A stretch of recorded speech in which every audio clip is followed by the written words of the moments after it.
सबसे पहले सवाल पढ़ो और चित्र बढ़िया से बनाओ। चित्र बना करके अगर समझ लिया तो आधा लगभग समझ कर चलो बन गया। ये सब में देखो कहा लकड़ी के एक ठोस बेलन, लकड़ी जैसा एक बेलन है, ठोस है, बेलन बनाते सबसे पहले। पहले तो हल लिख दो और एक बेलन का चित्र बना दो। भाई बेलन इसी को ना कहता है, इसलिए ना होता है। ड्राम हो गया, सिलेंडर हो गया, ये सब किसके जैसा होता है? बेलन। अब ये एक बेलन का आकृति दे देते इसको, इस तरह से हो गया। ये लकड़ी का एक ठोस बेलन हो गया, ठीक है। कहा लकड़ी के एक ठोस बेलन के प्रत्येक सिरा पर, बेलन का दो सिरा होता है, एक ऊपरी सिरा एक निचला सिरा, तो प्रत्येक सिरा पर ऊपर और नीचे दोनों बोला एक अर्धगोला खोद कर एक वस्तु बनाया गया है। अब लकड़ी था ना, लकड़ी सिल्ली होता है ना, क्या पहले से ऊपर वाला सिरा पर नीचे वाला सिरा पर कहीं खोदल होता है? नहीं। ये क्या किया, खोद के ना यहाँ पर गड्ढा बना दिया। ऐसे करके कौन औजार लेके ऐसे करके खोदा और खोद करके ना कुछ ऐसा गड्ढा बना दिया, गड्ढा बाटी कटोरा टाइप से बोल दिया, अर्धगोला मतलब कटोरा। अब इसमें भी ऐसा एक कटोरा बनाया, ऐसा एक अर्धगोला। अब दोनों तरफ कटोरा खोद दिया, ठीक है। आगे क्या कहा, एक वस्तु बनाया जाता है यदि बेलन की ऊंचाई 10 सेंटीमीटर है। बेलन की ऊंचाई का अर्थ है ये वाला यहां से लेकर के यहां तक टोटल, जिसमें दोनों अर्धगोला भी शामिल, जिसमें दोनों, हाँ, तो ऊंचाई कितना है? 10 सेंटीमीटर, तो लिख देंगे 10 सेंटीमीटर हो गया। और बेलन के आधार की त्रिज्या 3.5 सेंटीमीटर, त्रिज्या बोल रहा है, तो ये हुआ त्रिज्या बीच वाला, यहाँ ये होता है केंद्र, ये यहाँ तक परिधि, यहाँ से यहाँ तक त्रिज्या कहते हैं 3.5 सेंटीमीटर। आप जरा यहाँ ध्यान लगा तो यहाँ भी कितना होगा, ऊपर में 3.5 है। और एक चीज बताना है, ये यहां से यहां तक कितना होगा बताओ।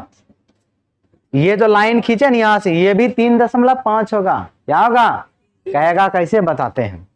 अब देखो ये एक वृत्त बन रहा है ना, ऊपर में परिधि है, तो ये भी एक वृत्त है, तो ये वृत्त से यहां तक परिधि तक का दूरी, यहाँ ये भी हुआ परिधि, गोल परिधि तक का दूरी क्या हुआ? त्रिज्या। क्या हुआ?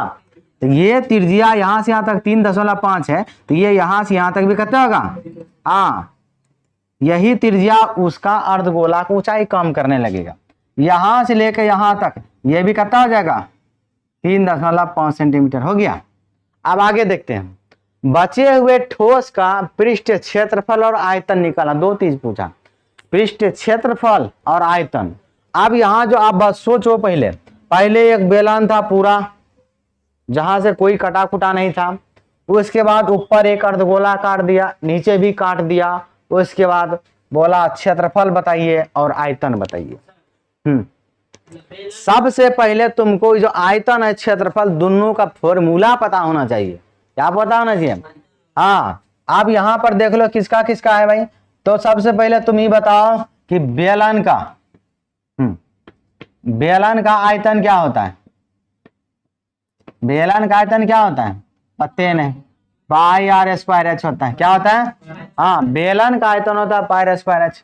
उसके बाद बेलन के वक्र पृष्ठ का क्षेत्रफल, किसका? हाँ, वक्र पृष्ठ का क्षेत्रफल क्या होता है? ये होता है हमारा 2 पाई आर एच हो गया। और बेलन का कुल पृष्ठ क्षेत्रफल, बेलन का कुल पृष्ठ क्षेत्रफल क्या होता है? बेलन का कुल पृष्ठ क्षेत्रफल 2 pi r into r plus h हो गया। अब आ गया अर्धगोला, अर्धगोला भी तो है, हो गया।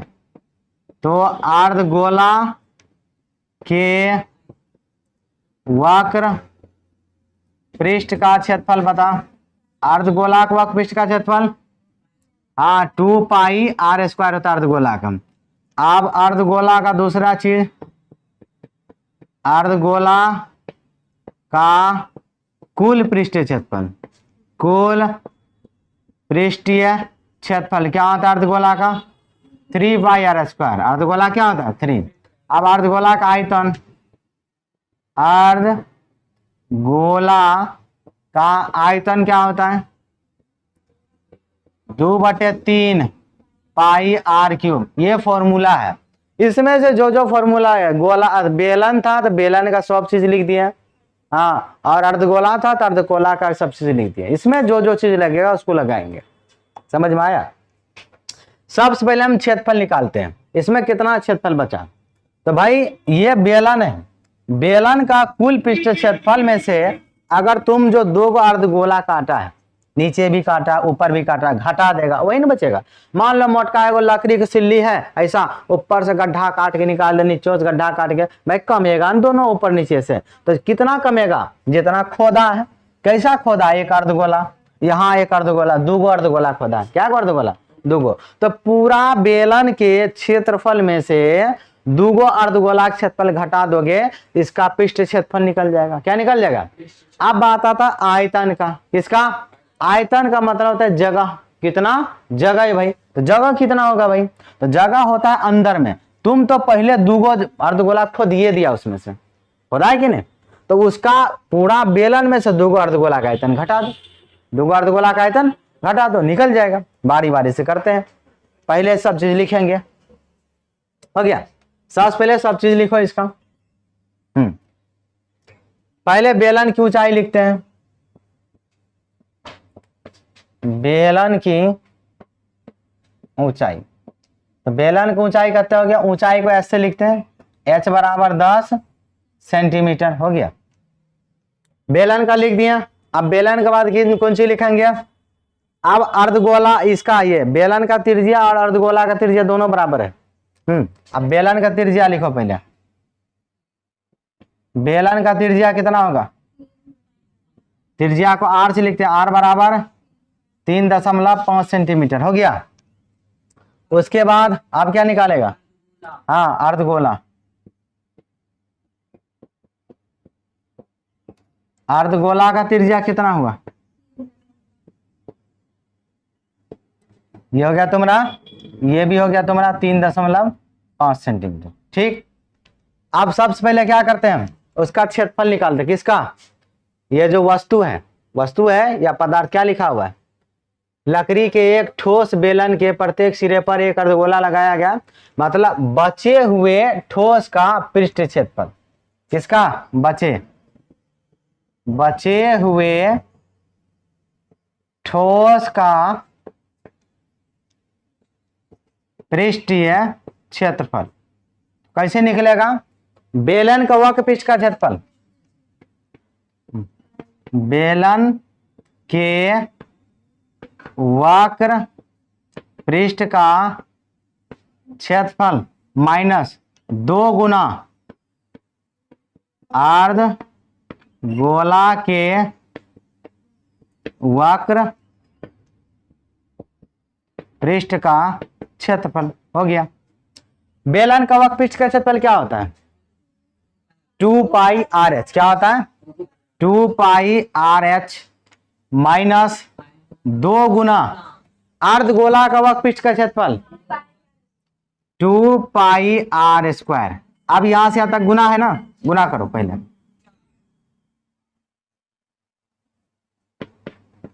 2 पाई RH माइनस 2 दूनी 4 पाई r²। हो गया।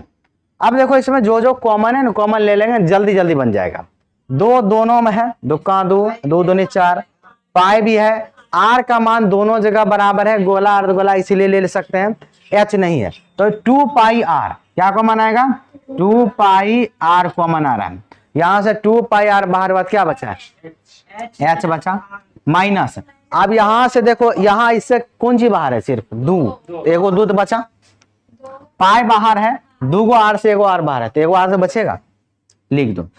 अब इसमें मान बैठेगा ना, फटाक से जल्दी से बनेगा ये, फटाफट। तो 2 ऐसे रहेगा, पाई का मान तो कुछ नहीं बोला है सवाल में, तो सीधा लेंगे 22/7 गुना r का मान देखो कहते हैं दोनों का 3.5 है, यहाँ रख देना 3.5। h का मान देख लो कहते हैं 10 माइनस 2 गुना r, 2 गुना r का मान 3.5। हो गया।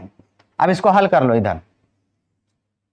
अब ये हो गया 22 दूनी 44/7। इसका पॉइंट उड़ा दें, अच्छा रहेगा। पॉइंट उड़ा दो, बटे की हो गया 10। हो गया। ई काट देते, 2 पंचे 10, 5 7 35 और 7 का 7, सिर्फ 22 बचा। क्या बचा? और कुछ जो बचा? और अंदर में यहाँ देखो, ये 3.5 टका गुना 2 टका 7 रुपया, 3.5 गुना 2, 3.5 टका 3.5 टका 7 रुपया, सिंपल भाषा में। तो 7 और 10 माइनस 7 की बचेगा 3, तो यहाँ पर 3 बचा सिर्फ। देखो 10 घटा 7 क्या बचा? 3, और बाहर में कौन सी? 22, बाहर में कौन सी? और एक आग लाइन बढ़ाइए देते, बचा 22 इंटू अंदर में की बचा 10 और माइनस की हो गया 7 हो गया। तो ये हो गया तुम्हारा 22 गुना 10 में से 7 गया 3 और 22 दिया 66। क्षेत्रफल निकालें, यूनिट लगाना नहीं भूलेंगे भाई। क्षेत्रफल कौन सी होता है? स्क्वायर में रहता है, यानी वर्ग में। तो मीटर है तो मीटर, सेंटीमीटर है तो सेंटीमीटर, कौन सी है? सेंटीमीटर, तो वर्ग सेंटीमीटर हो गया। इतना नोट करो, फिर आयतन निकालते। नहीं निकलेगा तो यहां देखो, देखो अब निकालना आयतन। आयतन का मतलब क्या होता है? अंदर में जितना जगह होता है ना उसको आयतन कहते हैं। सोचो लकड़ी का एक गट्ठर है, उसमें अब कितना जगह बचा? ये जो खड्डा खून दिया ऐसे करके अर्धगोला, इधर भी खून दिया, तो पहले जितना जगह था उससे जगह कम हुआ कि नहीं? अब तो खाली स्थान बन गया ना। तो जितना खाली हुआ छोड़ करके, जितना खाली हुआ लिखा स्पष्ट बचे हुए, मतलब ये काटने के बाद जितना जगह बचा, कितना बचेगा? ऊपर से एगो अर्धगोला काटा, नीचा से भी एगो काटा, तो अब क्या करेगा? पूरा आयतन, यानी पूरा किसका? बेलन का। बेलन में दोनों अर्धगोला है, तो बेलन का आयतन में से 2 अर्धगोला का आयतन घटा दोगे तो आ जाएगा। क्या कि 2 अर्धगोला खुले हैं ऊपर नीचा, ठीक है। अब बचे हुए ठोस का आयतन लिखेंगे, सब चीज लिख लिए। बचे हुए ठोस का आयतन, आयतन बराबर, तो बेलन का आयतन अभी तुरंत तो बताएं, बेलन का आयतन माइनस क्या है? अर्धगोला 2 गुना अर्धगोला का आयतन हो गया। अब बेलन का आयतन क्या होता है? अब बुढ़बक नेता पाई आर स्क्वायर एच होता है। क्या होता है? पाई आर स्क्वायर एच। सूत्र याद नहीं रहेगा ना, हिसाब अगर एग्जाम में बैठा है तो सवाल जानते हुए नहीं बना पाओगे। ये सब ऐसा हिसाब है, ठीक है। -2 गुना अर्धगोला का आयतन 2/3 पाई आर क्यूब हो गया। अब पहले इसको सरिया लेते हैं, ठीक है। तो 2 पाई आर स्क्वायर एच वैसे रहेगा, और 2 दूनी 4, ये हो गया तुम्हारा 4/3 पाई आर क्यूब। अब कॉमन ढूंढते हैं जो बराबर। देखो दोनों में क्या कॉमन है? पाई। आर का मान दोनों में बराबर है, एच नहीं है, तो कॉमन क्या आएगा? पहले पाई पहले क्या निकालो? पाई। अब इसमें 2 आर है, इसके पास 3 तो कम वाला कॉमन लो, 2 दोनों दे सकता है, तो आर स्क्वायर कॉमन लिया। अब कुछ नहीं, तो यहां से पाई आर स्क्वायर बाहर, तो यहाँ क्या बचा? एच माइनस यहाँ बच गया तुम्हारा 4/3। क्या बचा? 4/3 पाई आर स्क्वायर बाहर है, तो सिर्फ 1 आर बचा, हो गया। अब इसको हल कर देते हैं मान बैठा के। क्यूब लिखे, किधर क्यूब लिखे हैं? आर में, ये वाला। हाँ। तो यहाँ क्यूब हवे करता है इसमें। बुड़बक स्क्वायर बेलन में होता है, अर्धगोला का आयतन होता है 2/3 पाई आर क्यूब। सूत्र याद नहीं रखेगा तो हिसाब कहां से बनेगा? कभी नहीं बनेगा, हो गया। अब इसमें मान बैठा, पाई का मान कितना होता है? 22/7 हो गया, गुना आर स्क्वायर। आर का मान कितना है?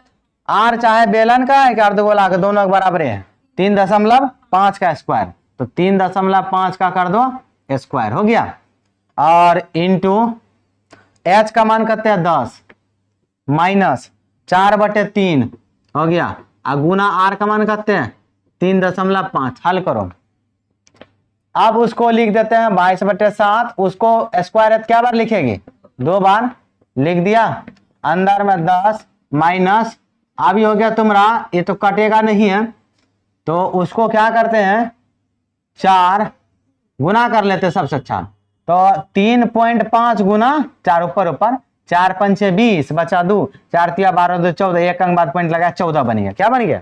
14 नहीं बनेगा, एक अंक पॉइंट है, तो ये हो गया 14/3 बन गया, ठीक है। अब आसान हो गया।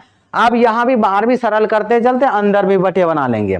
तो सबसे पहले ना पॉइंट उड़ाते, आसान हो जाएगा। बटे 10, इसका भी बटे 10, 7 से काटो, 7 5 35, 5 का 5, 5 दूनी 10 और काटते हैं 2 से 11, अब नहीं कटेगा। तो मेरे पास बच गया 11 गुना 35 नीचाम बटे 10। तो उसको पहले इधर लिख लेते हैं। तो एक काम करो 11 गुना 35 करिए लिख लेते हैं। 11 गुना 35 कितने हो गया? तो 35 इधर से आ गया और 35 इधर से आ गया, 5 3 8 385। इसको लिखेंगे हम 385 बटे 10। अब अंदर में सरियाना है तो अंदर में भी सरिया लेते हैं। अंदर में क्या क्या बचा? सबसे पहले बटे में बनाओ, 10 को बटे में बनाओ तो उसको लिखेगा 10 बटे 1 माइनस के 14 बटे 3 हो गया। लघुत्तम ले लेते हैं तो 385 बटे 10 इंटू लघुत्तम 1 3 3 का 3, 1 से 3 में भाग दिया 3 बार में, 3 को 10 से गुना किया 10 दिया 30 माइनस 3 3 खत्म तो बचा 14। ठीक है, आप घटा लो 385 अब बटे 10, अब 30 में से 14 गया, पता 10 में से 4 गया तो 6, यहाँ बचा 2 में से गया 1, 16 अब बटे 3। अब उसको की करते बाहर करो, हो तो गया 385 अब बटे यहाँ हो गया 10 अब गुना 16 बटे 3 हो गया। अब कटता है तो काट देते, जो जो कट रहा है। ये तो 2 से 5 से कट रहा है, किससे? 5 दूनी 10 और 5 सते 35, 5 सते 35 आप 3 बचा, फिर 35 3 5 35 5 फिर से 5 सते 35 77 बार में और 2 अठे 16 हो गया। अब नहीं कटेगा तो हमारे पास बचा 77 गुना 8 बटे 3, तो बटे 3 तो लिखबे करेंगे, वो दोनों गुना कर लेते हैं। 8 सती 56 के 86 बचा 5, 8 सती 56 56 5 61 616 हो गया बटे 3। अब यहां से चाहो तो पॉइंट में निकाल लो क्या, या ऐसे छोड़ दो जैसा इच्छा। ज्यादा मुश्किल लग रहा है तो यहाँ पर छोड़ दो सेंटीमीटर क्यूब। पॉइंट में निकालना है पॉइंट में निकाल लो, आगे बढ़ा 3 से भाग देगी पॉइंट में आ जाएगा, लेकिन कटेगा नहीं पूरा पूरी, ये बात पक्का है, पूरा पूरी नहीं कटेगा। पॉइंट के 2 स्थान तक मान निकाल के छोड़ दो, नहीं तो इतना भी छोड़ दो, कोई दिक्कत नहीं। हो गया।